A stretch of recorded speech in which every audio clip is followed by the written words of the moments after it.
श्रीमद् भगवद गीता यथारूप अध्याय द्वितीय गीता का सार श्लोक संख्या 58 अनुवाद तात्पर्य एवं शब्दार्थ कृष्ण कृपा मूर्ति श्री श्रीमद् अभय चरणारविंद भक्तिवेदांत स्वामी प्रभुपाद द्वारा।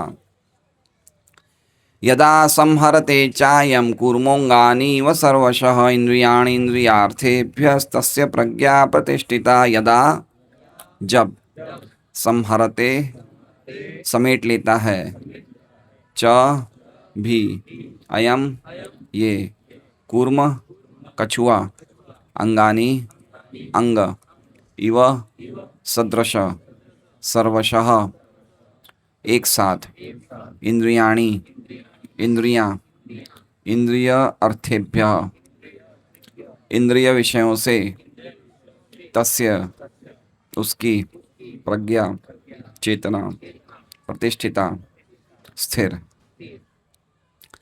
अनुवाद। जिस प्रकार कछुआ अपने अंगों को संकुचित करके खोल के भीतर कर लेता है, उसी तरह जो मनुष्य अपनी इंद्रियों को इंद्रिय विषयों से खींच लेता है, वो पूर्ण चेतना में दृढ़ता पूर्वक स्थिर होता है। ओम अज्ञानतिमिरान्धस्य ज्ञानाञ्जनशलाकया चक्षुरुन्मीलितं येन तस्मै श्रीगुरवे नमः। श्रीचैतन्यमनोभीष्टं स्थापितं येन भूतले स्वयं रूप कदा मह्यं ददाति स्वपदान्तिकं। वन्देऽहं श्रीगुरोः श्रीयुतः पदकमलं श्रीगुरून् वैष्णवांश्च। श्रीरूपं सहग्रजातं सहगणरघुनाथान्वितं तं सजीवं साद्वैतं सावधूतं परिजनसहितं कृष्णचैतन्यदेवं। श्री राधा कृष्ण पादान सहगण ललिता श्री विशाखान्वितांश्च। हे कृष्ण करुणा सिंधु दीन बंधु जगतपते, गोपेश गोपिका कांत राधा कांत नमोस्तुते। तप्त कांचन गौरांगी राधे वृंदावनेश्वरी, वृषभानुसुते देवी प्रणमामि हरिप्रिये। वाञ्छाकल्पतरुभ्यश्च कृपा सिन्धुभ्यो च पतितानां पावनेभ्यो वैष्णवेभ्यो नमो नमः। श्री कृष्ण चैतन्य प्रभु नित्यानंद श्री अद्वैत गदाधर श्रीवासादि गौर भक्तवृंद। हरे कृष्णा कृष्णा कृष्णा हरे हरे, हरे राम राम राम हरे हरे। सभी भक्तों का इस सत्संग रविवार या सत्संग प्रोग्राम में स्वागत है। और आज का श्लोक जो है वो हमारे परम कल्याण के लिए बहुत ही आवश्यक है। हम लोग सब लोग अपने स्वरूप को भुलाए हुए यहाँ पे भटक रहे हैं और दुखी हो रहे हैं। और इस जीवन यात्रा में हम लोग नाना प्रकार के कष्ट उठा रहे हैं, लेकिन नाना प्रकार के कष्ट उठा रहे हैं लेकिन हमें लग रहा है हम सुखी हैं। ये माया का प्रभाव है। और ये मोह माया जो मोह को जनरेट करती है, मोह मतलब समझ रहे हैं, मोह मतलब अज्ञानता, जिससे हम चीज़ों को ढंग से नहीं समझ पाते हैं। ये मोह जो उत्पन्न होता है, वो मोह कैसे उत्पन्न होता है, जिससे उससे संबंधित आज का श्लोक है। मोह उत्पन्न कैसे होता है और मोह का नाश कैसे होता है, वो आज के श्लोक से हम समझने का प्रयास करेंगे। तो हमने ये पढ़ा था कुछ हफ्तों पहले कि अर्जुन ने 4 प्रश्न किए थे गोपाल विन प्रभु। वो 4 प्रश्न आप बता पाएंगे?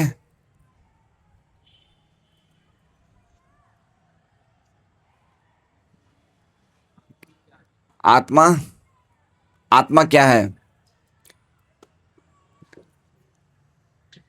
और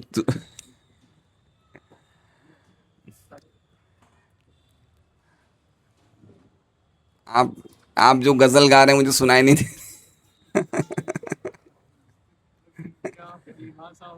स्थित प्रज्ञ व्यक्ति की क्या परिभाषा है? पहला प्रश्न।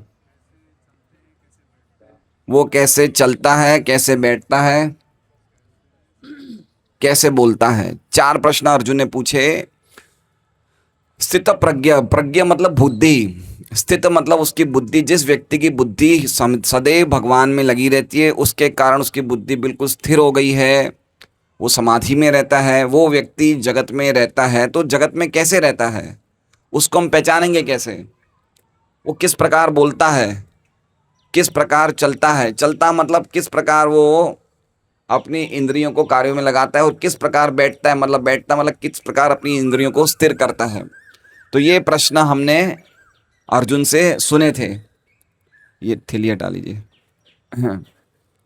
तो इनके जवाब में भगवान ने 56वें श्लोक में 55वें श्लोक में सबसे पहले स्थित प्रज्ञ व्यक्ति की परिभाषा क्या है वो हमने सुना था। प्रजाहाति यदा कामान सर्वान पार्थ मनोगतान आत्मनेव आत्मना तुष्ट स्थित प्रज्ञोस्तुच्यते।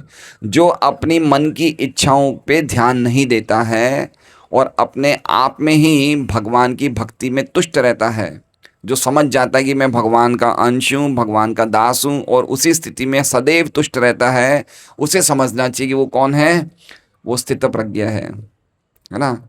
दो इच्छाएं होती है, एक मन की और एक आत्मा की। तो स्थित प्रज्ञ व्यक्ति की पहचान क्या है? वो आत्मा की इच्छाओं में तुष्ट रहता है, भगवान की सेवा में लगा रहता है, वो मन की बातें नहीं सुनता है। ठीक है, ये प्रजाहाति यदा कामान, सभी प्रकार की कामनाओं का जो मन से उत्पन्न होती है उसको प्रजाहाति, जहाति मतलब त्याग देता है। और आत्मनि भी आत्मना तुष्ट, और अपने शुद्ध मन से भगवान में तुष्ट रहता है, वो व्यक्ति कौन सा है? स्थित प्रज्ञ है। तो पहला जवाब प्रश्न का उत्तर भगवान ने 55वें श्लोक में दिया।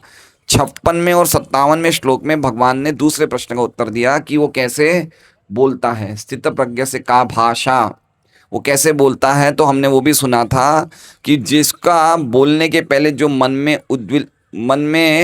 उद्विग्न नहीं होता है, दुखेशु अनुद्विग्न मना सुखेशु विगत स्पृह वीतराग भय क्रोध स्थिततिर मुनिरुच्यते। जो सदैव राग से, भय से, क्रोध से, भय मतलब हमने क्या सुना था, कोई चीज खो रही है या कोई चीज प्रिय चीज जा रही है उसके दूर, तो उससे भयभीत नहीं होता है।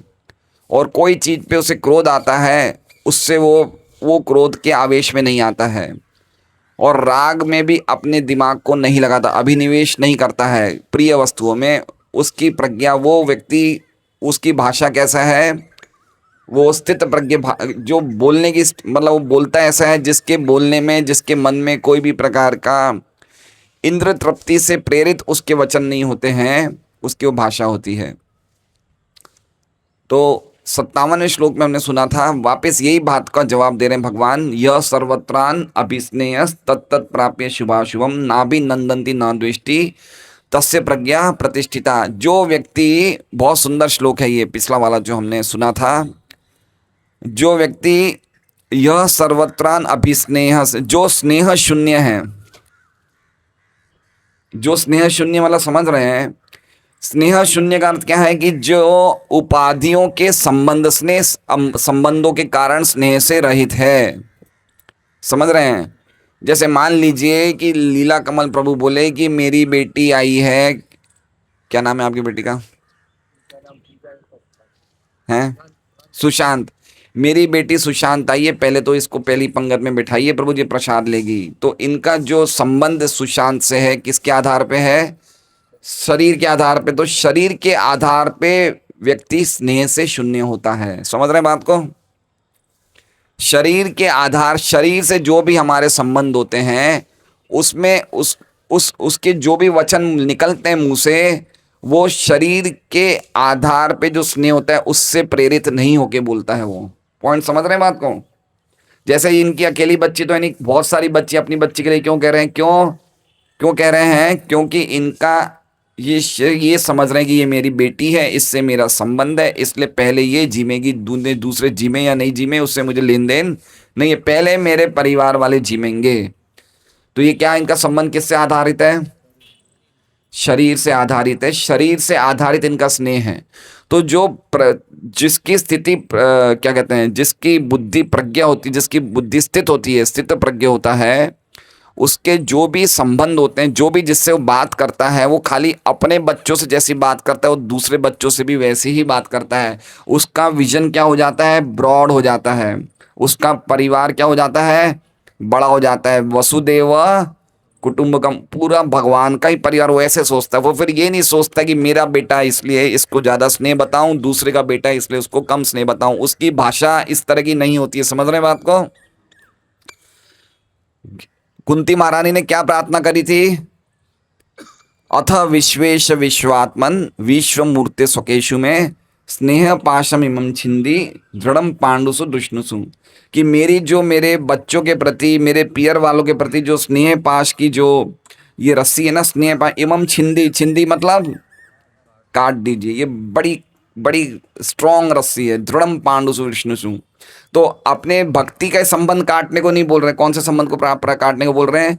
जो शरीर के जन्म से जो शरीर जो संबंध उत्पन्न हुआ है उसको काटने को बोल रहे हैं। ये बहुत स्ट्रांग है संबंध। स्ट्रांग है नहीं है? अगर विकास के बच्चा होगा तो विकास सबसे पहले क्या बोलेगा सुमन को? आ की पर लगे दादा पर गए हुए हैं। लक्ष्मी ने आ तो ई की आंख मेर पर ला गए। शास्त्र में आता है ई का कान मेर पर गया है ना? कितना स्ट्रांग है संबंध। समझ रहे हैं बात को? कितना हमारा स्नेह से, कितना देखिए कितना हम लोग दृढ़ हैं इस चीज में, है ना? हम लोग कितनी बार सुनते हैं लेकिन सुनने के बावजूद हम इससे ऊपर नहीं आ पा रहे हैं। तो इसका मतलब हम स्थित प्रज्ञ वाली अवस्था में नहीं है। समझ रहे हैं हजूर प्रभु आप मैं जो बोलना चाहता हूं? तो ये स्थित प्रज्ञ व्यक्ति कैसे बोलता है? जब ये बोलता है ना तो इसके वचनों में इस प्रकार का स्नेह शून्य होता है। उसमें निरुपाधिक स्नेह होता है। स्नेह होता है निरुपाधिक मतलब उपाधि के रहित स्नेह, जिसमें वो समझता है कि ये सभी भगवान के अंश हैं सबका। जैसे प्रभुपाद जी हैं, वो अमेरिका गए क्यों? क्योंकि वो अपने परिवार को छोड़ के अमेरिका क्यों गए? क्योंकि वो देख रहे थे कि भाई सभी भगवान के अंश हैं, सबका कल्याण करना है। ठीक है, तो स्नेह तो होना चाहिए, लेकिन कौन सा स्नेह होना चाहिए? बिना उपाधि का स्नेह होना चाहिए, जिसमें व्यक्ति ये नहीं सोचता कि ये मेरा परिवार है, ये मेरा घर है, ये मेरा देश है। समझ रहे हैं बात को? ये उपाधि वाला स्नेह है ना। कितनी सुंदर बात बताइए है। यह सर्वत्रान अभिस्नेहस, सभी प्रकार अभिस्नेह तत्त प्राप्य, और उस संबंध से प्राप्त होने वाला शुभ और अशुभ में ना तो खुश होता है, ना भी नंदती, ना द्वेष्टि, ना द्वेष करता है। तस्य प्रज्ञा प्रतिष्ठिता, उसकी प्रज्ञा कैसी है? उसकी प्रज्ञा बिल्कुल स्थिर है। उसकी प्रज्ञा समझ रहे? प्रज्ञा मतलब समझ रहे हैं? प्रज्ञा क्या है? प्रज्ञा का क्या मतलब है? बुद्धि। बुद्धि का पोजीशन क्या होता है? बुद्धि क्या है? शरीर। शरीर क्या है? शास्त्रों में शरीर को क्या बताया गया है? शरीर की तुलना किससे करिए शास्त्रों में? रथ से, है ना? किससे करिए? रथ से। इंद्रियां क्या है? घोड़े। लगाम क्या है? मन। बुद्धि क्या है? हैं? बुद्धि ड्राइवर है। देखिए आप लोगों को राजस्थान गाड़ी से जाने का बहुत शौक है, मुझे पता है। सही बात है। हमारे एक तो राजस्थान के लोग और एक काठियावाड़ी लोगों को गाड़ी चलाने का बहुत शौक है। ड्राइवर नहीं रखेंगे, खुद चलाएंगे। प्रभु बात सही है। ये हमारे एक मित्र हैं, भक्ति में आते थे, किरण भाई। वो भागवतम क्लास में डेली आते थे। 4 दिन पहले उनका सगा साला गाड़ी चला रहा था, सौराष्ट्र से आ रहा था फॉर्च्यूनर गाड़ी में, और फॉर्च्यूनर गाड़ी वो बड़े ट्रॉली चलती है ना, वो कंटेनर वाली ट्रॉलियाँ, उससे ठुक गई। तो उनका जो वो साले साहब का बच्चा था, पहली सीट पे बैठा था, 18 साल का, ऑन द स्पॉट डेथ हो गई। समझ रहे बात को? इतनी गाड़ी खुद चलाने का शौक है। ड्राइवर नहीं रखेंगे, चलाएंगे तो हम खुद ही चलाएंगे। हमारे बड़ौदा में ललित गोविंद प्रभु है, वो तो इतना ज़्यादा शौक है कि अभी हमारा कुरुक्षेत्र में कैंप हुआ, सूरत से, बड़ौदा से कुरुक्षेत्र गाड़ी चला के गए, और वो भी 65 लाख की गाड़ी लेके गए। दोनों पति पत्नी मानसरोवर गए थे 1 साल पहले, मानसरोवर कैलाश यात्रा, वो गाड़ी चला के गए। तो गाड़ी चलाने वाला कौन है? शरीर की गाड़ी चलाने वाला कौन है? बुद्धि। तो बुद्धि का क्या है? जैसे मान लीजिए कि संदीप जी राजस्थान जा रहे हैं और ये गाड़ी चला रहे हैं। इनके घर, इनकी गाड़ी में सब लोग बैठ गए, बच्चे बैठ गए, माता जी बैठ गए, सब बैठ गए। गाड़ी कब चलेगी? गाड़ी कब चलेगी? जब ड्राइवर होगा, तब उसके बिना नहीं चलेगा। ड्राइवर बैठते ही क्या करेगा? क्या करेगा बैठते ही? सबसे पहले देखेगा हैंड ब्रेक बराबर है, पेट्रोल बराबर है, कांच वाँच बराबर है, सब कुछ देखेगा नहीं देखेगा? तो उस प्रकार से क्या कह रहे हैं? आज का श्लोक कैसा है? आज का श्लोक क्या है? कि स्थित प्रज्ञ व्यक्ति कैसे बैठता है, उस पे 6 श्लोक है। कितने श्लोक हैं? 6 श्लोक हैं। बैठते हैं मतलब समझ रहे हैं, किस प्रकार से अपनी इंद्रियों को बैठा देता है, किस प्रकार से अपनी इंद्रियों को स्थित कर देता है, मतलब कंट्रोल में करता है। उसके कहते हैं बैठने का अर्थ समझ रहे हैं? बैठने का अर्थ समझ रहे हैं ना? किम आसीत व्रजेत किम, किम आसीत कैसे, कैसे स्थित होता है। आसीत मतलब कैसे बैठता है। गाड़ी कब चलेगी, संदीप जी खड़े होंगे या गाड़ी चलाएंगे? बैठेंगे तब। बैठेंगे, बैठते ही क्या करेंगे, सब देखेंगे गाड़ी बराबर चेक वेक है, सब बराबर बैठ के फिर गाड़ी चालू करेंगे। समझ रहे हैं बात को? तो उसी प्रकार से जिसकी बुद्धि तेज होगी ना, वो ही इंद्रियों को, बुद्धि क्या है? बुद्धि ड्राइवर है ना? और घोड़े क्या है? रथ के घोड़े कौन है? इंद्रियां हैं। तो अभी आज का श्लोक उससे संबंधित है कि स्थित प्रज्ञ व्यक्ति की वो बैठता कैसे है। समझ रहे हैं? बैठने का अर्थ समझ रहे हैं ललित जी? आप समझे नहीं समझे बैठने का अर्थ क्या होता है? बैठना मतलब किस प्रकार अपनी इंद्रियों को बैठ का मतलब स्थिर स्थिर कर देता है, उसको इधर उधर भागने से रोक देता है। समझ रहे हैं? बैठा देता है, इंद्रियों को बैठा देता है। समझ रहे हैं बात को? इस पे कितने श्लोक हैं? 6 श्लोक हैं। आज क्या है? पहला श्लोक है। और आज का श्लोक बहुत ही अद्भुत श्लोक है। यदा संगरते चायम, यदा, यदा मतलब जब, संहरते मतलब खींच लेता है, चा वो व्यक्ति, अयम, अयम मतलब ये मुनि, मुनि मतलब कौन सा? स्थित प्रज्ञ व्यक्ति जब अपनी इंद्रियों को खींच लेता है। कैसे खींचता है? कूर्मोंगानी व सर्वश, कूर्म कौन हो गए? भगवान कूर्म अवतार, कछुआ, अंगानी इव सर्वश, जिस प्रकार कूर्म कछुए के अंग के सदृश अपनी इंद्रियों को खींच लेता है। इंद्रियाणी इंद्रियार्थेभ्य, कैसे खींचता है? इंद्रियों को इंद्रियार्थ, इंद्रिय विषयों से खींच लेता है। तस्य प्रज्ञा, उसकी प्रज्ञा क्या है? प्रतिष्ठिता, उसकी प्रज्ञा क्या है? स्थिर है, बुद्धि स्थिर है। समझ रहे हैं बात को? क्या श्लोक का अर्थ हो गया? जब जब ये मुनि, जब ये योगी अपनी इंद्रियों को इंद्रिय विषय से खींच लेता है, खींच लेता है मतलब समझ रहे हैं? इंद्रिय विषय कौन कौन से? इंद्रिय विषय, इंद्रिय विषय कौन कौन से? अमराराम जी पधारो, हमारा देश राजस्थान आ गए आज घूम फिर के। कुछ याद है या भूल गए राजस्थान की लहरों में? कौन से इंद्रिय विषय बताइए? हैं? रूप, गंध, स्वाद, स्पर्श और शब्द, ये 5 इंद्रिय विषय है ना। तो इंद्रिय विषय क्या है? ये इंद्रियों को खींचते हैं। क्या करते हैं? खींचते हैं। लेकिन जो स्थित प्रज्ञ व्यक्ति होते हैं वो क्या करता है? जिसकी बुद्धि स्थिर होती है वो क्या करता है? वो इंद्रियों को खींच लेती है और वापस मन में स्थित कर देती है, अंदर अंदर खींच लेते हैं। कछुए का उदाहरण क्यों दिया है? समझ रहे हैं बात को? कछुए के, इसमें लिखा है कूर्मोंगानी व सर्वश, सर्वश मतलब सभी प्रकार से, सभी प्रकार से जब कछुआ अपनी इंद्रियों को यानी अपने अंगों को खींच लेता है, उसी प्रकार से एक स्थित प्रज्ञ व्यक्ति अपने इंद्रियों को खींच लेता है। कछुए के कितने अंग हैं? कछुए के कितने अंग हैं? हैं? 5 अंग है कछुए के। 2 हाथ, 2 पैर और 1 मुंह। ठीक है। हमारी कितनी ज्ञानेंद्रियां हैं? कितनी ज्ञानेंद्रियां हैं? 5 हैं। तो हम दोनों की 5-5 ज्ञानेंद्रिय, हमारी भी 5 ज्ञानेंद्रियां, और कछुए के कितने अंग हैं? 5 अंग हैं। कभी आपने कछुए को ध्यान से देखा है? कछुए को भगवान ने क्या जबरदस्त तरीके से बनाया है। कछुआ कभी भी अपना खतरा देखता है कि कोई सामने मुझे चीता, कोई बाघ मारने आ रहा है, क्या करेगा वो? सीधे के सीधे 5 के 5 अंग कैसे ले जाएगा? सीधे अपने अंदर ले लेगा। इसमें लिखा है खोल, खोल पता है? खोल, उसका ये उसकी जो पीठ है ना, ये ऊपर की कवरिंग क्या है? इसे खोल है। और ये भगवान ने ऐसी मजबूत बनाई कि कोई अगर गोली भी मारे ना तो ये खोल को पार नहीं कर सकती। समझ रहे हैं बात को?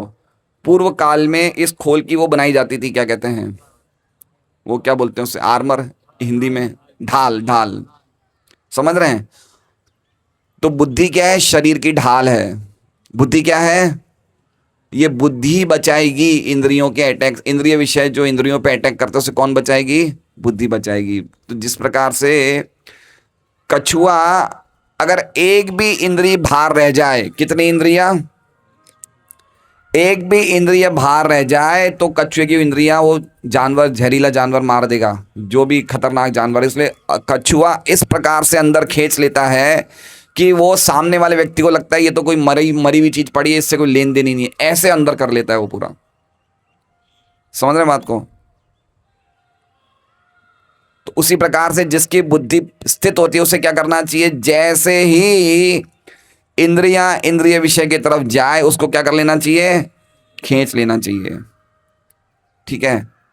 और जब भगवान की सेवा का अवसर है तो वापस खोल देना चाहिए, फिर पूरी तरह से रिलीज कर देना चाहिए। लेकिन जब सेवा का अवसर नहीं है तो वापस खींच लेना चाहिए। ये उदाहरण बता रहे हैं कछुए का, समझ रहे हैं? उदाहरण बहुत सुंदर उदाहरण है। कछुए जैसा प्राणी इस मामले में, ऐसा इसकी बराबरी का कोई दूसरा प्राणी नहीं है। कछुए में इतनी कला होती है। जैसे मान लीजिए कि अभी हम लोगों को बाहर कुछ दिख रहा है कि ये चीज बड़ी स्वादिष्ट है, चलो हम खा लें। ये कौन खींच रहा है? इंद्रिय विषय इंद्रियों को खींच रहे हैं। हमें क्या करना है? उसे खींच लेना है। समझ रहे हैं बात को? देखिए, एक भी इंद्रियों को आपने उनका विषय दे दिया ना तो हमारा सत्यानाश कर देगी। क्या करेगी? अजामिल ने क्या किया था? अजामिल कितने महान ब्राह्मण थे, उसने खाली कौन सी इंद्रिय को छूट दे दी? किसको छूट दे दी? आंख को। आंख को छूट दे दी। और आंख को छूटने, आंख का विषय क्या है? रूप। उन्होंने ऐसा दृश्य देखा कि उनका पूरा परिवार फिनिश हो गया। समझ रहे बात को?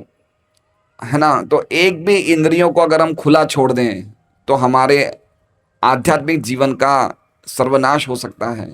इसलिए ये इंद्रियों को कंट्रोल करना बहुत ज़रूरी है। और ये कंट्रोल कैसे होगा? हरे कृष्णा कृष्णा कृष्णा हरे हरे, हरे राम राम राम हरे हरे। तो मोह कैसे उत्पन्न होता है? जब हम इंद्रियों को इंद्रिय विषय में लगाते तो क्या उत्पन्न होता है? मोह। और हमारा आत्म साक्षात्कार बंद हो जाता है। और जैसे ही इंद्रियों को भगवान की सेवा में लगाते तो क्या उत्पन्न होता है? मोह खत्म हो जाता है, ज्ञान उत्पन्न होता है। इसलिए हमें तरीका क्या है? समझना जगह है कि सदैव अगर हमारी इंद्रियां भगवान की सेवा में लगे रहें तो इंद्रिय विषय में लगेगी ही नहीं। अभी कितनी अच्छी सेवा मिली है हमें, रोज भागवत में प्रसाद बनाने की। डेली 125 भक्तों का प्रसाद बनता है भागवतम में। इंद्रियां लग रही है ना सेवा में? लग रही नहीं लग रही इंद्रियां सेवा में? देखिए, इंद्रियां, सर्वदिक प्रभु आपकी कितनी पत्नियां हैं? सॉरी गलती, आप एक ही पत्नी है आपकी? जिनकी एक पत्नी से ज्यादा है हाथ खड़ा करें। अरे शर्माइए मत, नहीं बोलेंगे आज माता जी। जिनकी एक पत्नी से ज्यादा हाथ खड़ा करें। आप सब लोग झूठ बोल रहे हैं मुझे मिला के। हमारी 6 पत्नी है। कितनी? एक तो हमारी पत्नी, और ये इंद्रियां भी क्या है? ये सब पत्नियां हैं। ये शास्त्रों में लिखा है। जो 5 इंद्रियां क्या है? 5 पत्नियां हैं और एक हमारी खुद की पत्नी। कितनी हो गई? अब हंसदूत प्रभु की एक पत्नी बोलेगी चलो आज हस्ती मार्ट, दूसरी पत्नी बोले चलो आज डी मार्ट, तीसरी पत्नी बोले चलो आज सत्संग। कहाँ जाएंगे बताइए? समझ रहे हैं? है ना? एक व्यक्ति एक काम करेगा, 4 काम करेगा, बताइए। समझ रहे क्या स्थिति हमारी? और ये गजलें भी गाती है। इंद्रियां क्या है? ये गजल गाती है। रात को जब 3:30 बजे हंसदूत प्रभु सुबह उठते हैं तो बोलते हैं अरे निर्दयी हंसदूत, आज तो मुझे छोड़ दे। तू इतने सालों से 3:30 बजे उठ रहा है, आज तो मत उठ। कितना निर्दय है तू, मुझे सोने दे। तो इंद्रियां गजल भी गाती है ये। समझ रहे बात को? मतलब इंद्रियां पूरा प्रयास करेगी कि हम इंद्रिय विषयों में लगे रहें, लेकिन इनकी बात मत सुनिए। हमारी जो सेवा है उसमें लगे रहिए तो धीरे धीरे धीरे ये हमें परेशान करना बंद कर देगी। नहीं तो परेशान करती रहेगी ये। समझ रहे हैं बात को? समझ रहे हैं? अगर अभी तो बचे हुए हमारी एक ही पत्नी है, अगर 6 पत्नी हो तो बताइए क्या होगा? है ना। इसमें शास्त्रों में दो उदाहरण दिए हैं, इंद्रियां हमारी पत्नी और दूसरा क्या बताया है, छह पांच इंद्रियां क्या है, पांच घोड़े हैं। क्या है ये, पांच घोड़े। अगर मान लीजिए हर एक घोड़ा अलग अलग दिशा में जाए तो हमारी क्या स्थिति होगी। जो रथ चलाने वाला है, एक घोड़ा यहां जाए, एक घोड़ा सीधा जाए, एक घोड़ा टेढ़ा जाए, तो व्यक्ति कैसे रथ चलाएगा, कैसे चलाएगा रथ, नहीं चला पाएगा, वो रथ गिर ही जाएगा वो। तो उसी प्रकार से जिसने जीवन में इंद्रियों को कंट्रोल नहीं किया उसका मनुष्य जीवन असफल है। वो कभी भी खुद कुछ समझ ही नहीं सकता है, उसको गीता जी या भागवत या उसको आध्यात्मिक जीवन कोई चीज समझ में नहीं आएगी उसको। उसका जीवन रूपी रथ खड्डे में गिरने वाला है, कुछ भी नहीं समझ सकता है। और इंद्रियों में सबसे ज्यादा खतरनाक कौन सी इंद्रिय है, कौन सी इंद्रिय है,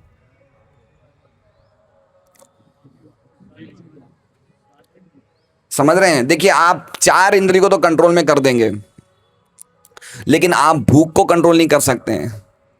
अगर आप भूखे रहना चाहेंगे ना तो और ज्यादा परेशान करके मुझे खाओ, मुझे, समझ रहे हैं बात को। जितना हम भूखा रहेंगे उतना हमें इच्छा करेगी और खाने की। तो अगर हम प्रसाद लेते रहे नियमित पूर्वक तो उससे क्या होगा, उससे हमारी बाकी इंद्रियां सब आध्यात्मिक हो जाएगी। क्योंकि इंद्रियां किससे बनती है, भोजन से। किससे बनती है, भोजन से शुद्ध हो जाती है। तो जब हम प्रसाद लेते रहेंगे इंद्रियां शुद्ध हो जाएगी और धीरे धीरे धीरे हमारा भगवान के नामों में मन लगने लग जाएगा। हरे कृष्णा कृष्णा कृष्णा हरे हरे, हरे राम राम राम हरे हरे। तो समझ रहे हैं बात को। एक एक इंद्री कितनी खतरनाक है। अजामिल के केस में हमने देखा उसने खाली देखते ही उसका जीवन कैसा हो गया। सौबरी मुनि ने मछलियों को देखा तो उसने 50 शादियां कर ली, है ना। राजा मानधाता की 50 बेटियों से शादी कर ली। विश्वामित्र ने क्या सुना, विजय जी, विश्वामित्र ने क्या सुना, दोनों वी से ही नाम है इसलिए आपसे पूछ रहा हूं। विश्वामित्र ने क्या सुना, मेनका जी के पैरों के घुंघरू सुन लिए उन्होंने, है ना। उन्होंने शादी कर ली। समझ रहे हैं बात को। कभी कभी क्या होता है कि हम भक्तों के घर में शादी होती है तो ब्रह्मचारी को बुलाते हैं। किनको बुलाते हैं, मंदिर के ब्रह्मचारी को, प्रभु जी आशीर्वाद देने आइए। लेकिन ब्रह्मचारी ज्यादातर जाते नहीं है, ब्रह्मचारी नहीं जाते, दूसरे गृहस्थ भक्त चले जाते। ब्रह्मचारी ज्यादा अवॉइड करते हैं क्योंकि क्या है कि शादियों में नाच गाने होते हैं, संगीत होता है। तो ब्रह्मचारी को डर लगता है कि हमारा कहीं ऐसा नहीं हो कि हमारा मन जो है वो वापस इंद्रिय विषय की तरफ चला जाए। समझ रहे हैं बात को। मतलब ऐसा नहीं समझना चाहिए कि मैं 25-30 साल से भक्ति कर रहा हूं तो चलो मैं आज पकोड़े खा लूं, बाहर के पकोड़े खा लूं। समझ रहे हैं। हमें भागवत में एक उदाहरण आया है, 11वें स्कंद में है या 7वें स्कंद में, याद नहीं आ रहा है, कि जब शिकारी अपने शिकार को पकड़ लेता है, किसको पकड़ लेता है, शिकार को, तो शिकार को पकड़ने के बाद भी उस पर भरोसा नहीं करता। समझ रहे हैं।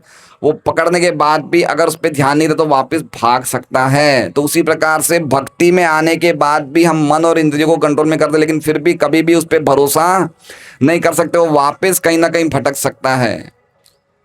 इसलिए अगर हम खाली इतना नियम रखें कि अगर हम ये माला बराबर करते रहें, 4 नियमों का पालन करते रहें और खाली भगवान को भोग लगा हुआ प्रसाद लेते रहें, खाली इतना कर लें, तो 7 साल के अंदर, परम पूज्य जयपताका महाराज बोलते हैं, 7 साल के अंदर हमें खुद को लगने लगेगा कि हम किस प्रकार से अपने आप ही हम इतने शुद्ध हो रहे हैं, इतना अच्छी तरह जप हो रहा है, इतना भगवान में मन लग रहा है, क्योंकि इंद्रियों ने परेशान करना धीरे धीरे धीरे कम कर दिया है।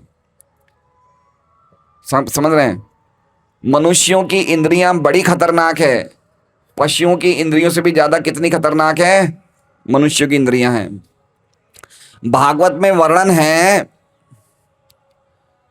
कि एक एक इंद्री की कोई कमजोरी होती है ना, तो एक एक पशु से वर्णन है, ये भी आपने पढ़ा होगा। जैसे हाथी है, हाथी का वीक पॉइंट क्या है, स्पर्श इंद्रिय, है ना। हाथी की कमजोरी क्या है, उसको स्पर्श करने की बड़ी आदत होती है। किसको स्पर्श करना चाहता है? हथनी को। तो शिकारी जो होते हैं ना, महावर, महावर जो हाथी को पकड़ते हैं, वो हाथी का शिकार कैसे करते हैं पता है आपको? हाथी, आपको क्या लगता है हाथी 25-30 लोगों को तो उठा के फेंक दे? तो अगर महावर ऐसे पकड़ने जाएगा, हाथी को पकड़ पाएगा क्या? तो उसके लिए एक स्टाइल करता है, वो क्या करता है, एक योजना बनाता है।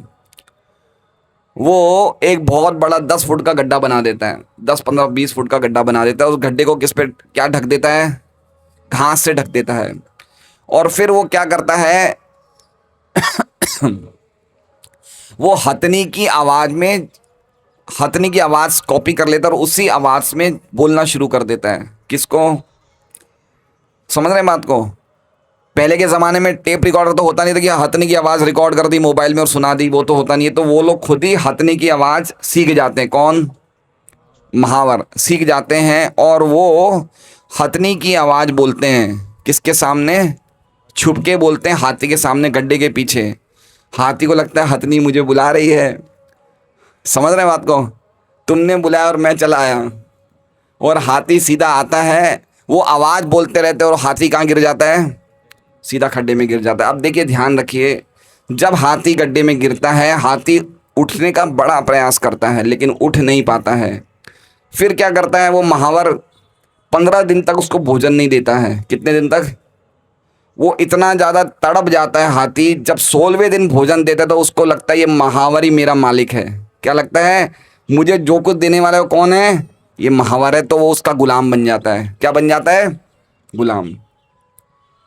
आज हम देखते हैं कि कितने पति पत्नियों के गुलाम हैं। सही बात है, सही बात है, क्योंकि उनकी इंद्रियां विषय में नहीं है, कंट्रोल में नहीं है। कभी कभी तो ऐसा होता है कि हम घर में जाते हैं डिस्ट्रीब्यूशन करने, वो सामने वाला व्यक्ति बोलता है अरे भाई साहब लाइए दे दीजिए। जैसे ही अंदर जाता है, कौन से वचन सुन के आता है, तुरंत दिमाग घूम जाता है। समझ रहे हैं बात को? है ना? तो ऐसे गुलाम बन जाता है हाथी। उसकी खाली एक इंद्री का वीक पॉइंट है। कौन सा? स्पर्श इंद्रिय का। दूसरा उदाहरण दिए भागवत में, मतंग, पतंग। मतंग मतलब हाथी और पतंग मतलब, पतंग इस प्रकार के कीड़े होते हैं, मच्छर होते हैं जो अग्नि से बहुत ज़्यादा वो आकर्षित हो जाते हैं। किससे? अग्नि से। और बोलते ये रही अग्नि, ये रही अग्नि। मतलब उसकी वीक पॉइंट क्या है? रूप। जैसे हाथी का वीक पॉइंट क्या था? स्पर्श। और पतंगी का क्या है? रूप। वो रूप को देखते रुक नहीं पाता कि अरे मैं तो जाऊंगा, ये प्रकाश की तरफ जाऊंगा। और प्रकाश की तरफ जाते ही पास में आने से पहले ही वो मर जाता है। ठीक है? तो इसका कमजोरी क्या है? रूप। समझ रहे हैं? देखिए एक बात समझिए, रूप इतना खतरनाक है कि अगर हमने अपनी आंखों को नहीं बचाया, ये हमें गिरा ही देगी। इतना खतरनाक है। इसलिए कभी भी हम कोई ऐसी चीज़ों का रूप देके, आकर्षक स्त्री का रूप देके, या तो हमें बचना चाहिए। क्या करना चाहिए? बचना चाहिए। जहाँ तक हो सके हम नहीं देखे तो अच्छा है। बहुत खतरनाक है ना? ये हमें पूरा खींच लेता है। क्या लगता है, सही बात है गलत बात है? सही बात है गलत बात है? आप लोग तो सब मुझे लगता है स्थित प्रज्ञ हैं, हाँ ही नहीं बोल रहे हैं। समझ रहे हैं? बहुत ज़बरदस्त है। महाप्रभु बोलते, चैतन्य महाप्रभु बोलते हैं कि असली नारी की तो दूर की बात है, अगर लकड़ी की नारी को भी मैं देखता हूँ तो मेरे मन में क्षोभ आ जाता है। क्या बोलते हैं? लकड़ी की नारी होती है ना, वो शोरूम्स में होते हैं ना, क्या बोलते हैं, मैनिक्विन हैं, पुतले। बोले उनको देखने से भी मेरा मन में क्या आ जाता है? क्षोभ आ जाता है। क्षोभ मतलब मन, जिसे कहते हैं, विचलित हो जाता है। तो ये माया का जगत है। हम क्या पढ़ रहे हैं? भागवतम। भागवतम क्लास में आप लोग आ नहीं रहे, इतना आनंद आता है भागवतम क्लास में सुबह सुबह। कल ही का श्लोक था, क्या था? यन दुर्जया, जिसको जीतना संभव नहीं है। क्यों? किसको? माया को। और स्त्री क्या है? पुरुष के लिए स्त्री माया का रूप है और स्त्री के लिए पुरुष माया का रूप है। इसलिए बहुत खतरनाक रहना चाहिए। कौन सी कमजोरी क्या थी? वो पतंगा का क्या है? वीक पॉइंट क्या है? हाथी का वीक पॉइंट क्या है? स्पर्श। तीसरा बताया है भृंग। भृंग मतलब ये भंवरा। इसको कमल के फूल से इतनी जबरदस्त सुगंध आती है कि कमल के फूल पे बैठ के सुगंध ही लेना चाहता है। कमल बोलता है बेटा शाम हो गई अब तो चले जा, बोले नहीं मैं नहीं जाऊंगा। सूर्यास्त हो जाता है, कमल की पंखुड़ियां वापस सब सिमट जाती है और वो अंदर की अंदर वो भंवरा मर जाता है। इसे बोलते हैं सुगंध। तो उसका वीक पॉइंट क्या है? घ्राण। घ्राण मतलब सूंघना। 3 हुआ है और चौथा है हिरण। हिरण का क्या है क्या कमजोरी है? शब्द, है ना। शिकारी इतना अच्छा जंगल में म्यूजिक बजाता है, संगीत बजाता है, हिरण को लगता है कि मेरे ये तो क्या तुमने बुलाया मैं चला, और इतना सुंदर संगीत लगता है। हिरण हिरणी दोनों भागते हैं, शिकारी पकड़ लेता है, मार के खा जाता है। तो हिरण का कमजोरी क्या है? शब्द। और पांचवा क्या है? मछली।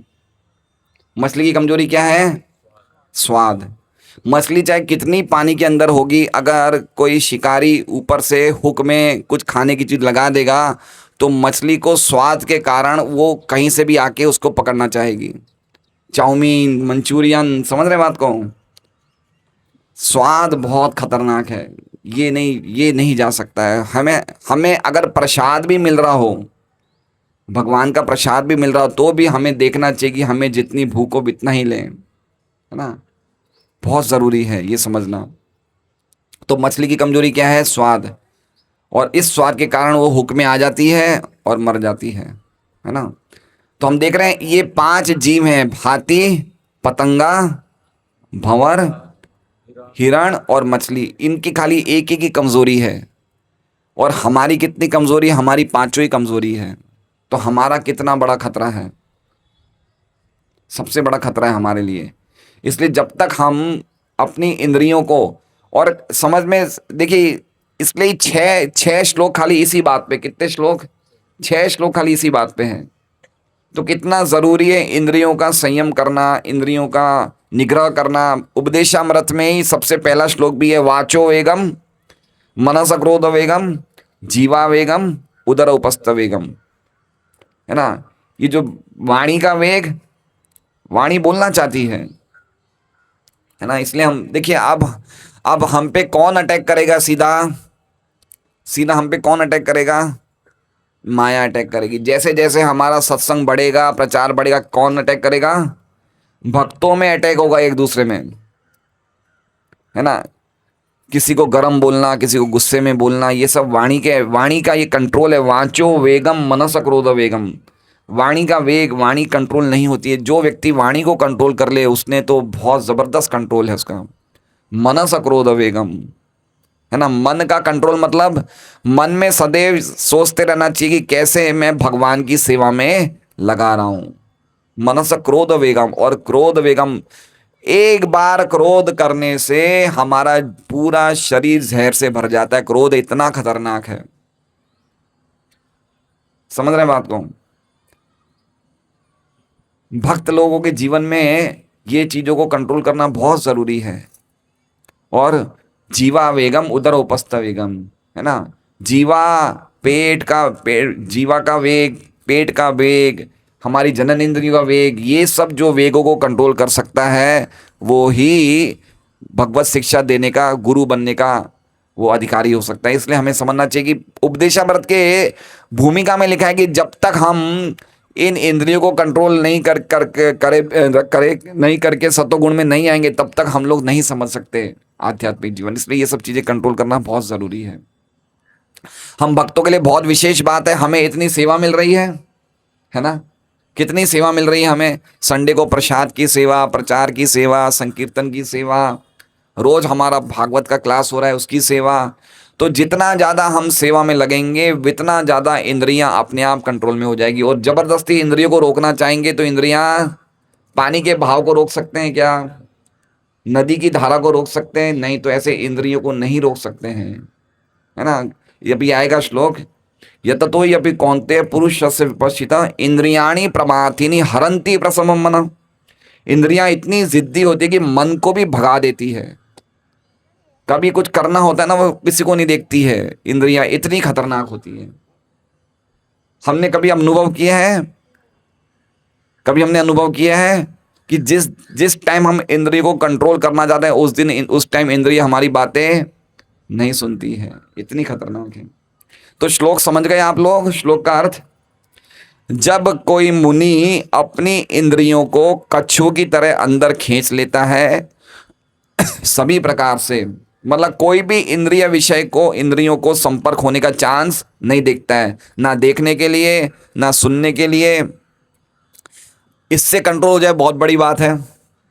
सही बात है ना? एटलीस्ट कम से कम हम ये नियम रखें कि भक्त लोग, कम से कम हम लोग बाहर के गाने, है ना, भक्तों के भी पतन हो जाते हैं। हमारे बहुत पुराने भक्त हैं, वो बॉलीवुड के गाने गाते हैं, है ना, बॉलीवुड के गाने लगाने लग गए। 10 साल पहले दीक्षा हुई थी, लेकिन वो बॉलीवुड के गाने गा रहे हैं। समझ रहे हैं बात को? ऐसा मत समझिए कि हम भक्त हो गए तो हमने इंद्रियों पे विजय प्राप्त कर लिया, ऐसा नहीं है। ये हमारा रोज का संघर्ष है। कैसा है? रोज का संघर्ष। जैसे मजदूर रोज मेहनत करके कमाता है, वैसे हर रोज हमें इंद्रियों को कंट्रोल में करना पड़ेगा। इसकी योजना बनानी पड़ेगी। कैसे योजना बनानी पड़ेगी? कि कल सुबह मैं 3:30 बजे उठूंगा, उठते ही मैं आधे घंटे तक स्नान कर लूंगा, 4 बजे से लेके 4:30 तक 4 माला कर लूंगा, या 4 से 5 8 माला कर लूंगा, फिर 5 बजे मंगल आरती, फिर मंगल आरती के बाद मेरी बाकी के माला, फिर भागवतम पढ़ना, फिर भागवतम क्लास में। इसे कहते हैं योजना बनाना। योजना बनाने के बाद इंद्रियां कंट्रोल में आएगी, नहीं तो नहीं आएगी। हम प्लानिंग करेंगे तभी इंद्रियां कंट्रोल में आएगी। मैं कैसे ना कैसे इंद्रियां विषय को, मैं ये मोबाइल का कोई भी मोबाइल डाटा सुबह बिना काम के नहीं चालू करूंगा, मैं कोई भी इस प्रकार की, ये आपको प्लानिंग करनी पड़ेगी, योजना बनानी पड़ेगी कि मैं फुल टाइम प्रयास करूंगा, जब मुझे कोई काम नहीं हो तब मैं हरे कृष्णा कृष्णा कृष्णा हरे हरे, हरे राम राम राम हरे हरे। भगवान ऋषभदेव कहते हैं, नूनम प्रमत्ता कुरुते विकर्म यद इंद्रिय प्रीत आपन होती। जो व्यक्ति पागल हो जाता है, प्रमत्त हो जाता है, वो इंद्रिय विषय में लग जाता है और पूरा जीवन उसका जो होता है वो खत्म हो जाता है ना। इसलिए बहुत ज़रूरी ये बात। तो अब हम लोग ये टीका का वो क्या कहते हैं, प्रभुपाद का तात्पर्य पढ़ते हैं।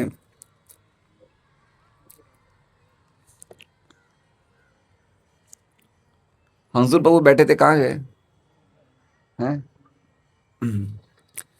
पहले लगा लेना चाहिए एटलीस्ट, कम से कम लेक्चर के टाइम पे तो हमें लेक्चर सुनना चाहिए।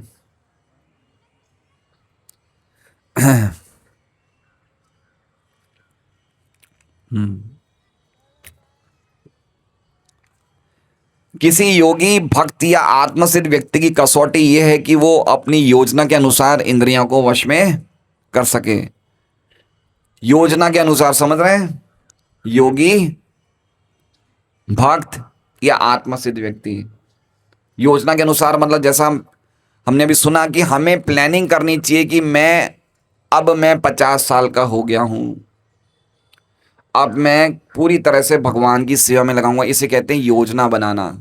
कैसे कैसे कैसे कहते हैं इसे?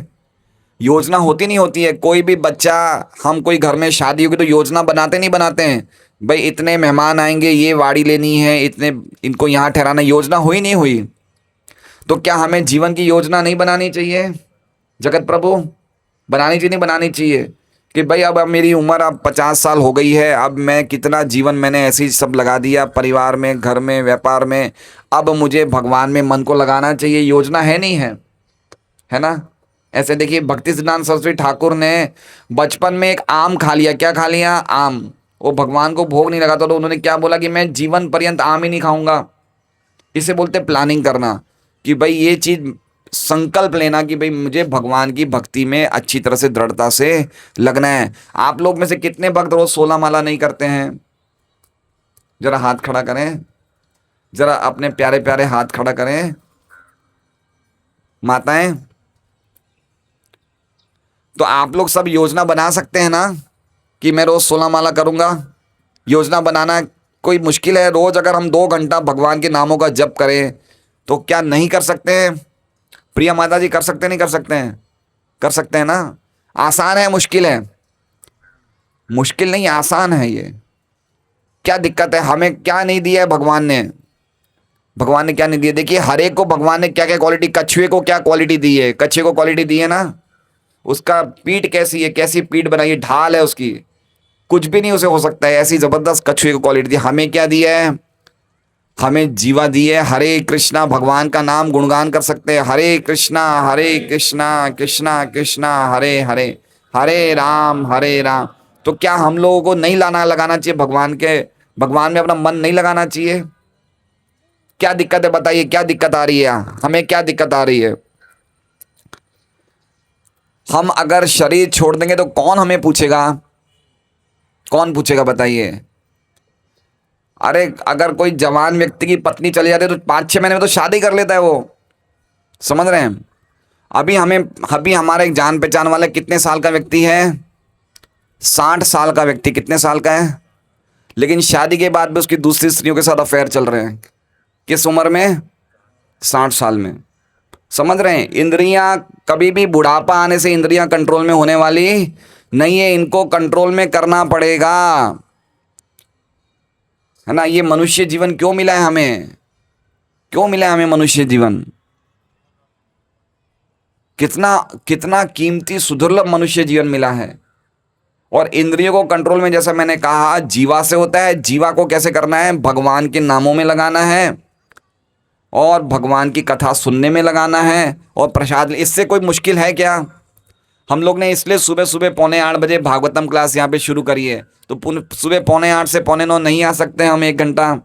आइए यहाँ पे भागवतम क्लास सुनिए। जितना गीता जी में आनंद आता है उससे कहीं अधिक किस में आनंद आता है? धीर कृष्ण प्रभु भागवत में सुबह का टाइम रहता है ना। सुनना चाहिए हमें। ये मनुष्य जीवन मिला है समझने के लिए कि मैं शरीर नहीं हूं, मैं आत्मा हूं।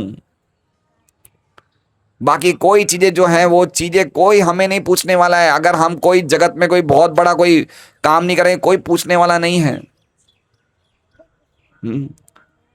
हमारे जान पहचान वाले भक्त हैं, अभी हमें मिले थे शनिवार को। इतने जीवन में उनके कष्ट आए, क्या बताएं कितने कष्ट आए उनके जीवन में। तो ये जगत में कहीं भी सुख नहीं है, दुखालय में कहीं भी सुख नहीं है। ये लग रहा है हमें सुख ही है, ये सब हमें लगता है। क्यों? क्योंकि हम इंद्रियों को कंट्रोल में नहीं कर पाते, ज्ञान उत्पन्न नहीं होता है, हम चीजों को ढंग से देख नहीं पा रहे। इसलिए सबसे पहला नियम है कि अपने आप को सेवा में लगाओ। जितनी सादा इंद्रियों को छोड़ दो खुला। किस चीज में छोड़ दो? भगवान की सेवा में। खूब सेवा। कभी सेवा के लिए मना नहीं करना चाहिए, कभी नहीं मना करना चाहिए। 125 भक्तों का प्रसाद बनाना कितनी बड़ी सेवा है। जो भगवान जिसके सामने माया खड़े रहते हुए भी माया को शर्म आती है। कल हम यही श्लोक लेंगे भागवतम में। जिस भगवान के सामने माया को खड़े रहने में भी शर्म आती है, जिस माया ने पूरे जगत को नचा रखा है, वो भगवान के सामने खड़े रखने में भी रहने में भी शर्म आती है। उस भगवान की सेवा मिल रही है हमें, वो भगवान की सेवा मिल रही है। समझ रहे हमारा सौभाग्य क्या है। इसलिए हमें समझना चाहिए ये इंद्रियां को जब तक भगवान की सेवा में नहीं लगाएंगे तब तक इंद्रियां कंट्रोल में नहीं आने वाली है। ज़बरदस्ती इंद्रियों को रोकने का प्रयास नहीं कर सकते हैं, क्योंकि इंद्रियां ब्लंडर करेगी, तहलका मचा देगी। इसलिए इंद्रियों को भगवान की सेवा में लगाएं। पर्टिकुलरली जीवा को सबसे पहले महामंत्र का जप करने में और कान को कथा सुनने में और भगवान का प्रसाद जीवा को लेने में लगाइए। ये भारत का जन्म बड़ा विशेष है, सुदुर्लभ है। ये भारत में जन्म बार बार नहीं मिलने वाला है। कहीं माया कहाँ फेंक देगी हमें पता नहीं। ये पूरा ये जगत जो है, ये पूरा का पूरा भवसागर है, कहाँ माया फेंक देगी हमें पता नहीं है। इसलिए हमें समझना चाहिए कि हम कैसे ना कैसे भगवान में अपने आप को योजना बनाए। इसलिए प्रभुपाद क्या लिखते हैं इसमें? योजना बनाओ। अपनी योजना कौन बनाएगा? इंद्रिय तृप्ति फ्री में मिलती है क्या? इंद्रिय तृप्ति फ्री में मिलती है? भाई आप मेरी बात सुनिए। आपने ये मोबाइल देखा और इसमें एक आपने बॉलीवुड का गाना देखा, इसमें आपका क्या पैसा लगा? कोई पैसा लगा क्या? कोई पैसा लगा नहीं लगा। कोई चीज आपने दांव में लगाई नहीं लगाई। क्या दांव में लगाया? आपने अपना पुनर्जन्म दांव पे लगा दिया। क्या दांव पे लगा दिया? आपका अगला आपने जीवन ही दांव पे लगा दिया। अगली बार आपका पुनर्जन्म होगा। क्यों? जैसे ही इंद्रिया विषय में लगती है, एक संस्कार बनता है। क्या बनता है? संस्कार वाला समझ रहे हैं? संस्कार का अर्थ क्या होता है? हृदय में एक छाप पड़ जाती है। क्या पड़ जाती है? वो छाप पड़ जाती है। वो छाप कुछ समय के बाद वापस बोलेगी कि इंद्रिय तृप्ति करो, फिर वापस हम इंद्रिय तृप्ति में लगते हैं, वापस छाप पड़ जाती है। तो ऐसे छाप की छाप की छाप पड़ी है। ऐसे हमारे हृदय में कितनी छाप पड़ी है। वो छाप हमें ज़बरदस्ती प्रेरित करती है, और इंद्रिय विषय में लगो, और इंद्रिय विषय में लगो। और चूंकि हमारी बुद्धि होती नहीं है, ड्राइवर ढीला पड़ा हुआ है, ड्राइवर सो रहा है, तो एक्सीडेंट होने के चांस कितने हैं। रात को अगर ड्राइवर को झपकी आ जाए 1 मिनट के लिए, क्या होगा। वो ऐसे ही हुआ किरण भाई के साल का, खाली 1 मिनट के लिए झपकी आ गई, ट्रॉली घुसा दी, गाड़ी घुसा दी ट्रॉली में। तो एक भी इंद्रियों को आपने झपकी में ले गए, आप गई काम से। अभी हमारा वेसु में शनिवार को क्लास था, तो क्लास के बाद खमण प्रसाद था। क्या था। अब खमण मैं स्कूल में बहुत खाता था, मुझे बड़ा अच्छा लगता था खमण, गुजराती खमण होता है ना। और प्रसाद में खमण था, बहुत दिनों बाद खमण मिल गया। मैंने कहा यार इतने सालों से खमण नहीं गया, चलो खमण भी अपना दांव लगा दें। अब मैंने खूब खमण खा लिए। था तो प्रसाद और 16 माला करने वाले भक्तों ने बनाया था, लेकिन मैं बता रहा हूँ कि मैंने मन में क्या सोचा, यार इतने सालों से अपने खाए नहीं, चलो खा लें, ज़्यादा मिल रहे हैं। रात को मुझे इतना ज़्यादा पेट में गरम गरम लगा कि रात को ढंग से नींद नहीं आई। फिर मुझे इतना दुख हुआ कि क्या मैं खमण के लिए रोक नहीं सकता था अपने आप को, है ना। इसलिए प्रकार से जो इंद्रिय विषय में लगता है ना, उसको बाद में बहुत दुख होता है, बाद में उसको बहुत दुख होता है, मैंने क्यों किया ऐसा, है ना। जो व्यक्ति 25 साल तक 3:30 बजे उठता है सुबह, अगर एक दिन वो 5 बजे उठ जाए तो उसका दुख असहनीय होता है। अरे मैं 1.5 घंटा सुबह का समय में 5 बजे उठा, कि मेरे से क्या हो गया। तो उस दिन मुझे इतना दुख हुआ, मैंने बोला कि आज से मैं कभी खमण, बहुत बड़ी एक आध पीस खा लूंगा, इतनी क्वांटिटी में कभी खमण। तो समझ, ऐसा मत समझना कि मैं 25 साल से भक्ति कर रहा हूं तो चलो आज मैं चला गया पिक्चर देखने या बाहर, नहीं। ये इंद्रियां क्या है, जैसे ही इनको मौका मिलेगा ये डस देगी। ये क्या है, ये विषैली सांप है। ये क्या है, ये आप लोग कोई थैला लाएं क्या, थैला साथ में, किसके पास थैला है। गुलाब जी के पास थैला है। गौरांग प्रभु, गौरांग प्रभु आपके थैले में अगर 5 सांप होंगे तो क्या करोगे आप। अगर थैले के अंदर 5 जहरीले सांप होंगे तो आप क्या करेंगे। आपका मन ही नहीं लगेगा, आप थैले को ही देखते रहिए, सांप मुझे काट दे। तो हमारे पास क्या है, ये 5 जहरीले सांप है हमारे पास। हमें क्या बनना पड़ेगा, हमें एक सपेरा बनना पड़ेगा, जिससे कि इन सांप को हम कंट्रोल में कर सके। सपेरा मतलब जिस तरह से भक्त अपने योगी जैसे इंद्रियों को वश में करता है, इसी प्रकार से भक्त को ध्यान रखना है। अरे ये बहुत ही आकर्षक रूप है, खींच लो मन को, खींच लो इंद्रियों को। अरे यहाँ पे बहुत स्वादिष्ट भोजनों की सुगंध आ रही है, खींच लो। ये तुरंत खींच लेता है। जिसने अपनी इंद्रियों को वश में कर लिया तुरंत खींच लेता है, और जिसके वश में नहीं है तुरंत उनके पीछे भागा चला जाता है। इसलिए इसमें कह रहे हैं योजना बनाना चाहिए। किंतु अधिकांश व्यक्ति अपनी इंद्रियों के दास बने रहते हैं और इंद्रियों के ही कहने पर चलते हैं। पूरा दुनिया इंद्रियों का दास है, नहीं है।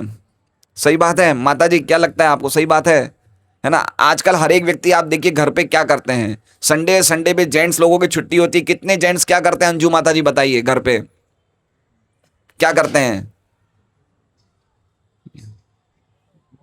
बैठे रहेंगे इस पे, है ना। घर के 5 लोग होंगे, 5 लोग बैठे रहेंगे इस पे।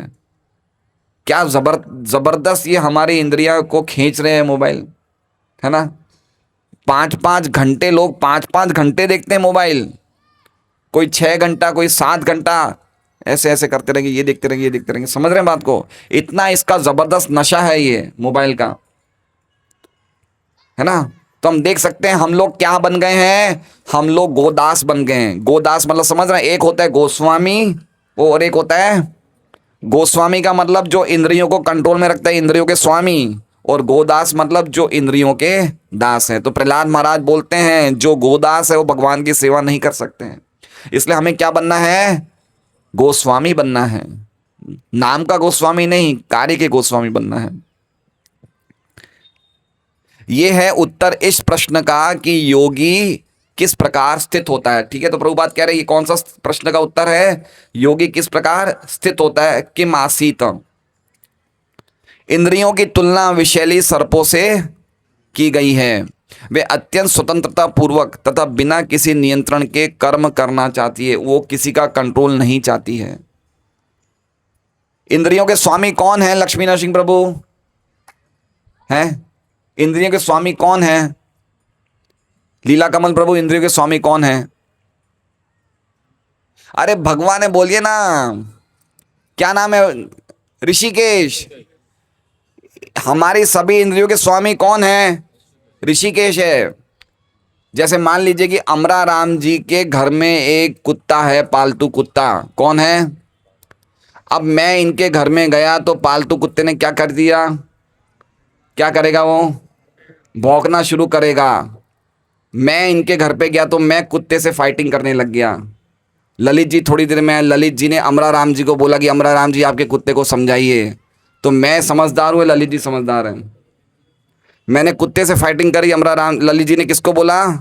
कुत्ते के मालिक को बोला। तो हम इंद्रियों से लड़ाई करेंगे तो हार जाएंगे। इंद्रियां किनकी गुलाम हैं? भगवान की। तो भगवान से रिक्वेस्ट करें, हरे कृष्णा, हे कृष्णा आप हमें सेवा में लगाइए जिससे कि हमारा परम कल्याण हो जाए, हम आपकी शरण में आना चाहते हैं। तो कहने का मतलब जिसकी इंद्रियां हैं उनकी सेवा में लगा दो। क्या दिक्कत है समझने में? इंद्रियां किसकी है? भगवान की है। भगवान ऋषिकेश, भगवान सभी के इंद्रियों के स्वामी हैं। तो जितना ज़्यादा हम भगवान की सेवा में लगाएंगे, मैंने देखा यहाँ पे वीडियो पे सुबह 5 से 7 भक्तों को क्या आनंद आता है। आनंद आ रहा है? अभी 3-4 टीमें गई, आप लोग को अच्छा लग रहा है? ही लग रहा है? लग रहा है कितना आनंद आता है। सुबह सुबह 5 बजे प्रसाद बनाना, यहाँ प्रसाद लेना, पुरुषगारी करना, कथा सुनना, भगवान की भक्ति में बड़ा आनंद है। इसलिए जितना ज़्यादा हम भगवान की सेवा में इंद्रियों को लगाएंगे, इंद्रियां शांत होगी। और जैसे ही हमने इंद्रिय विषय में लगा दिया, इंद्रियां सांप बन जाएगी, है ना। इसलिए भक्तों को इंद्रियों से डरना नहीं चाहिए। भक्तों के लिए इंद्रिय, सांप कैसा है? अगर हमारे घर में कोई सांप है और सांप के जहरीले दांत निकाल दे तो सांप काटेगा क्या? तो भक्तों के लिए इंद्रियां क्या है? वो जहर के दांत निकल गए। तो जितना ज़्यादा इंद्रियां सेवा में लगाएंगे, उनके जहरीले दांत कट जाएंगे सांप के। योगी या भक्त को इन सर्पों को वश में करने के लिए एक सपेरे के भांति अत्यंत प्रबल होना चाहिए। वो उन्हें कभी भी कार्य करने की छूट नहीं देता। शास्त्रों में अनेक आदेश हैं, उनमें से कुछ करो तथा कुछ न करो से संबंध है। कुछ करो मतलब भक्ति करनी चाहिए, नियमों का पालन करना चाहिए, कोई नशा नहीं, कोई सट्टा नहीं। ये कितना लोग आजकल गुटखा नशा करते हैं, कितना करते हैं, है ना। कभी कभी तो हमारे भक्त भी 20-20, 25-25 साल से सब शौक छूट जाते, लेकिन क्रिकेट का शौक नहीं छूटता है ना। किसी किसी को सब शौक छूट जाता है लेकिन वो समाचार देखता है। कोई कोई के सब शौक छूट गए लेकिन वो बीजेपी का वो प्रेमी हो जाता है। कोई कोई के सब शौक छूट गए लेकिन वो देश का प्रेमी हो जाता है। तो कोई ना कोई उसकी गड़बड़ी रह जाती है ना। इसलिए पॉइंट ये है कि जब तक हम पूरी तरह से भगवान की सेवा में इंद्रियों को नहीं लगाएंगे, कहीं ना कहीं खतरा बना रहेगा। रवि भाई आप आगे आइए ना, आप कहाँ पीछे बैठे हैं? मैं तो आपको कब से ढूंढ रहा हूँ। रवि भैया आगे आइए। तो समझ रहे हैं बात को? इसमें क्या कह रहे हैं? हमें सपेरा होना चाहिए और कुछ करो और कुछ नहीं करो। कुछ चीज़ें करनी चाहिए, कुछ चीज़ें नहीं करनी चाहिए। पिक्चर जाना चाहिए, नहीं जाना चाहिए, है ना। गाने, फिल्मी गाने देखने चाहिए, नहीं सुनने चाहिए, नहीं सुनने चाहिए। 10 दिन में एक बार सुन ले, 1 साल में एक बार, अच्छा चलो अच्छा है, ठीक है। तो इस प्रकार से नियम बनाना चाहिए कि मैंने जन्म जन्मांतर इंद्रिय विषय में लगाऊं, अब मैं अपना जीवन भगवान को समर्पित करता हूं। ये नियम बनाने में क्या दिक्कत है?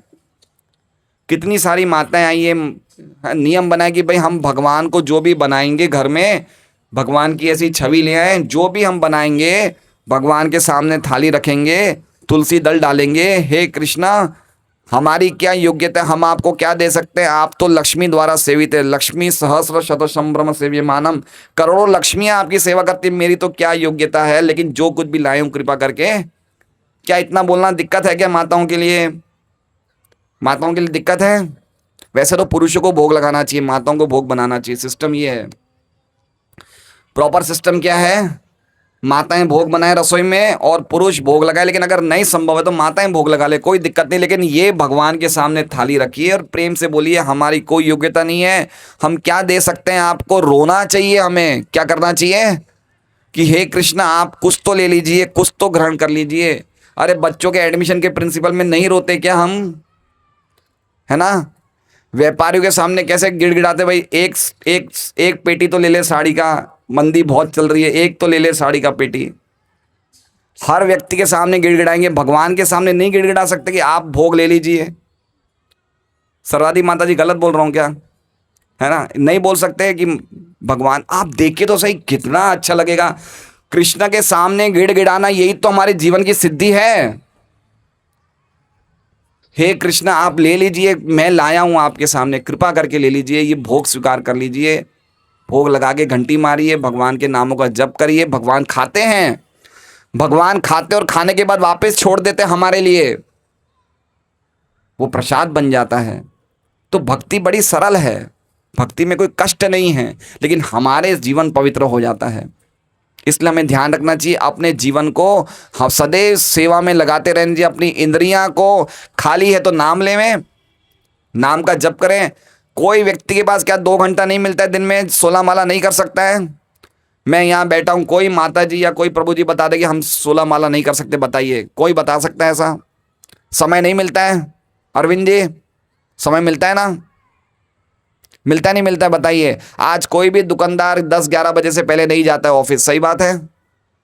किसी की हो सकता है सुबह 8 बजे की नौकरी है, क्या हम घर में बैठ के माला नहीं कर सकते हैं?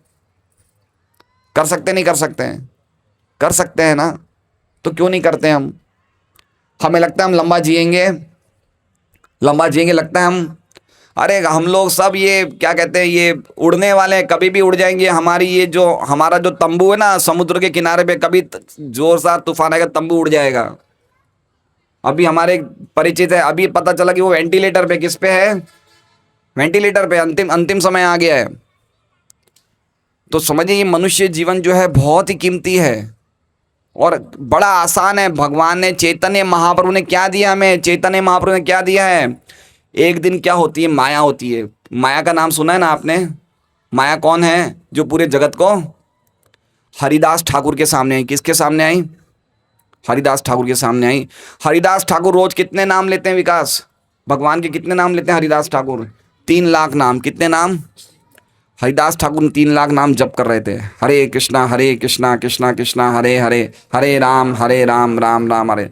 माया आई और माया ने क्या सुंदर रूप लेके आई, और हरिदास ठाकुर के सामने जो उन्होंने अपने रूप बताए, तो वो रूप लिखा हुआ है चैतन्य चेतन की। वो रूप देख के ब्रह्मा जी जैसे बड़े बड़े देवता भी हिल जाए, लेकिन हरिदास ठाकुर को कुछ नहीं हुआ। 3 दिन माया ने परीक्षा करी, माया प्रणाम कर ली, बोले मैंने सबको, पूरे दुनिया में सबको हिला दिया, लेकिन मैं आपको हिला नहीं पाई, मुझे आप दीक्षा दीजिए। माया क्या बोलती है? माया देवी हरिदास ठाकुर को बोलते कि भगवान शिव से तो मैंने राम नाम की दीक्षा ली, अब आप मुझे कृष्ण नाम की दीक्षा दे दीजिए। तो हरिदास ठाकुर सोच में पड़ गए, माया देवी मेरे पास आई है, हरे कृष्ण महामंत्र की दीक्षा मांग रही है।